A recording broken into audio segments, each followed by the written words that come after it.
Warning. Our YouTube channel and its videos may contain scenes, language, and content that may not be appropriate for all audiences. These videos include surveillance footage, undercover pursuit of suspects, actual police and rescue operations, and fearless confrontations. If you do not approve of the content, please do not watch our videos. If you wish to continue, we strongly advise that you proceed with caution. Viewers' discretion is advised. Mahigit 100 mag-aaral na isa pong kolehiyo dyan sa lungsod ng Olongapo, hindi makapagmarcha. Ang eskwelahan kasi yung pinapasukan nila, bogus daw. Huh? Panoorin. Oh!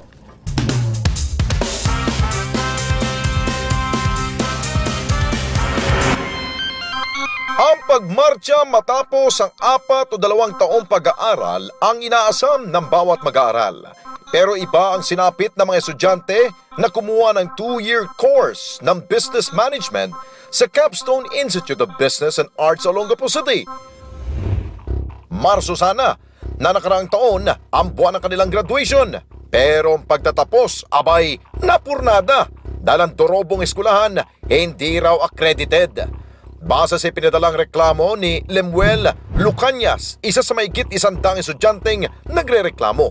Nag-apply daw sila ng internship sa mga kumpanya pero malungkot, wala ni isa dito ang tumanggap sa kanila dahil hindi raw accredited ng Technical Education Skills Development Authority o TESDA at ng Commission on Higher Education o CHED ang Capstone Institute of Business and Arts.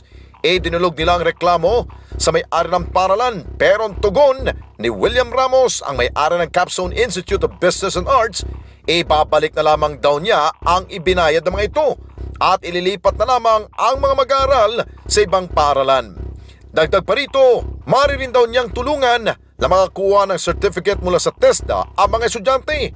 Ganun pa man, hindi pumayag sina Lemuel dahil ang gusto nila ay magtapos sa 2 taong kurso na kanilang pinaghirapan.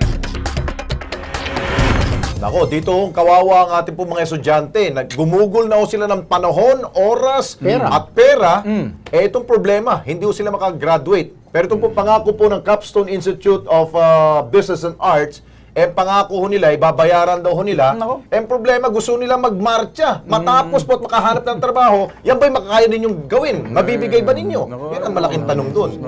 Ito na rin una. Ito na pala. Hindi, isa to sa mga naloko. Si Lemuel Lucanyas, isa sa mga estudyanteng nadenggoy ho nitong Capstone Institute of Business and Arts. Lemuel, magandang hapon sa'yo. Hello po. Lemuel, si Alex Santos to, kasama ko si Erwin Tulfo at si Ben Tulfo. Kanina binabanggit namin na 100 kayo. Tama ba ang numero na yan na ang hindi makakagraduate dito sa eskwelang ito? Yung pagkano ko po, mahigit po kasi sandal kasi business art, IT, HRM. Meron pa po kasi mga ganun. Basta yung eskwelahan, walang lisensya. So, ibig sabihin, nalaman na lamang ninyo na hindi kayo makakagraduate dahil nga, itong paaralan pala ninyo ay hindi accredited ng TESDA at ng CHED. Tapos, kung kayo ay nag-apply kayo para sa internship ninyo, bakang kayo ho ay hindi tinanggap na mga supposedly mga companies na inyo pong magiging internship ninyo, sana? Yes po. Oo. So, ano sabi ng eskwelahan sa inyo? Pangako lang. Ang sabi po nila, ililipat po kami ng ibang school. Naku po. Pero po yung ibibigay sa aming is NC2 lang po. Bale, hindi po yung sapat kasi 2 years po yung namin, sir. Okay, sandali Lemuel nasa linya ngayon si Anthony Bayarong, siya po yung head ng Public Affairs Office ng naturang paaralan ng Capstone Institute of Business and Arts. Ginoong Anthony Bayarong, magandang hapon po sa inyo. Hello po, good afternoon po, sir.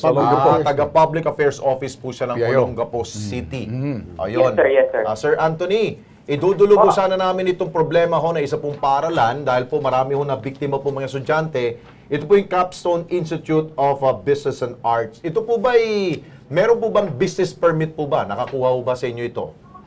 Actually, sir, nito pong mga nakaraang itong 2017 Opo. at saka 2016 ay ng first quarter ay hindi po sila nakasecure ng permit. Ayun. Kasi po, ito po yung time na sumulat ang TESDA at saka ang CHED sa amin, actually, particular sa Olongapo City, na dapat daw po ang mga schools ay merong accreditation sa kanila bago bigyan ng permit. So, dahil hinanapan po ng city ng permit galing ng TESDA at saka CHED, ang stone ay hindi na po namin sila nabigyan ng permit dahil wala nga po silang maipakita certificate galing sa TESDA at saka sa CHED. So, ibig sabihin po, illegal po silang na nag-ooperate po dyan sa inyong lungsod? Opo, kasi yun po ang guideline ng guideline ng TESDA at saka ng CHED. Sir, matanong ko lang, paring Alex, Sir, si Erwin Tulfo po ito. Hi po, kuya. Hi po. Sir, tanong ko, ano ba mga requirements ng mga business permit? Paano? Siguro, sir, kung ito'y kaagad natugunan, nasilip ng inyong business permit and licensing office, disinsana hindi na ito nabigyan ng permit, disinsana hindi na nakapag-negosyo ito at nakapang-biktima pa, sir. Apo, kasi po ganito yung, kausap ko rin po yung ating business permit dito, no?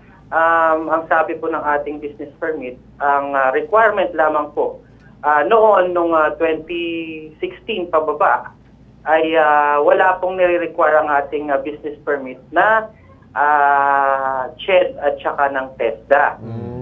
Yan po ay nakalagay sa ating city ordinance, basta school. Basta po na-comply nila, halimbawa, yung PIR. Sir, sandali lang, sir, Yes, sir. Opo. Sigurado, mas maganda sigurong ito'y gawin na ng inyong konseho sa syudad, na baguhin na yung sinasabing pagbibigay ng permit kasi una sa lahat, kayo ang nagiging dahilan ng problema.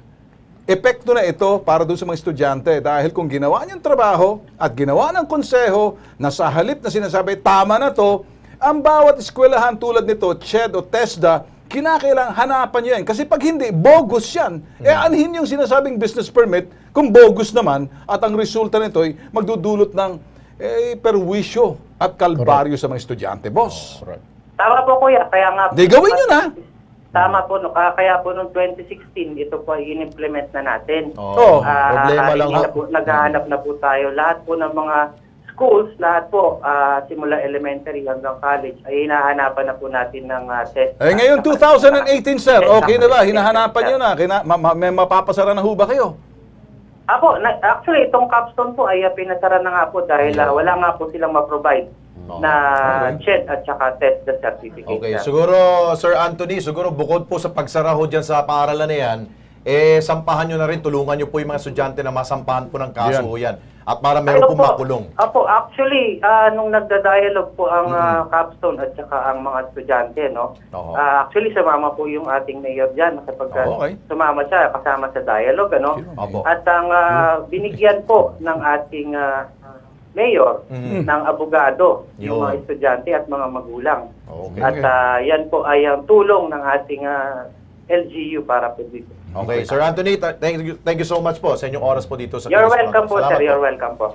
Okay, at nakausap po ng Kilos Pronto ito si Engineer Ronaldo Liveta, siya po ang Director ng Office of Student Development and Services ng Commission on Higher Education. Ito po yung CHED. Tutulungan daw nila mabigyan po ng certificate ang mga graduating students para hindi naman rin masayang yung kanilang pinaghirapan. Pero 4 years yun Paano ganun-ganun na lang? Yan ang nakakalungkot na. Certificate is hindi diploma, paring Alex. Parang sinabi mo, nag-training ka lang na 6 months. Sa TESDA nga lang to. Yun ang nakakalungkot yan. Sana matulungan dito ng CHED na sana ma-credit yung lahat na kanilang napag-aralan. Pero yung sinasabi namin ni Tolben, paring Alex, sana man lang, nagkusa na rito, bago pa man lang, nagnegosyo, tinanong na kayo ba accredited ng CHED? Accredited ba kayo ng TESDA? Lagi na matagal na itong problema na ganito, parang Alex Sus Mario Joseph naman. Siguro, ang pinapalandakan siguro itong papaaralan nito, imbis nagkaroon ng due diligence itong mga estudyante, nakikita siguro na sa karatula na accredited kami, pinapalabas sila accredited sila. Pero hindi. Kalukuhan yan.